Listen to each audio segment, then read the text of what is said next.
इस आदमी को शक हुआ कि उसकी पत्नी अंधे होने का नाटक कर रही है। शक को पक्का करने के लिए उसने एक खतरनाक योजना बनाई। उसकी पत्नी को जानबूझकर एक कमरे में ले गया जहाँ चारों ओर पिन बिखरे हुए थे।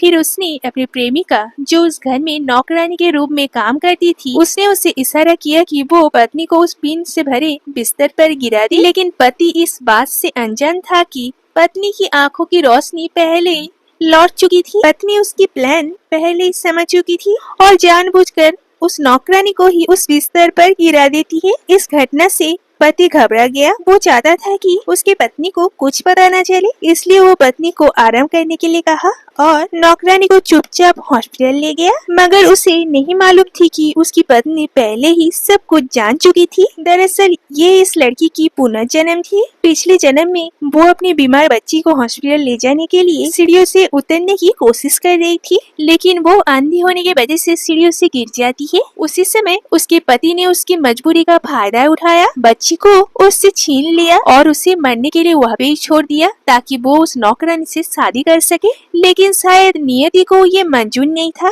पत्नी को नया जीवन मिला और इस बार उसने बदला लेने का ठान ली। इस बीच नौकरानी एक बार फिर पत्नी को मारने के इरादे से उसके लिए जहर मिला के सूप लेके आई, लेकिन पत्नी को पहले शक हो गया था। इसलिए जैसे ही नौकरानी ने सूप बढ़ाया, उसने सूप को जमीन पे गिरा दिया और उसकी इस बार की साजिश भी फिर से फेल हो गया।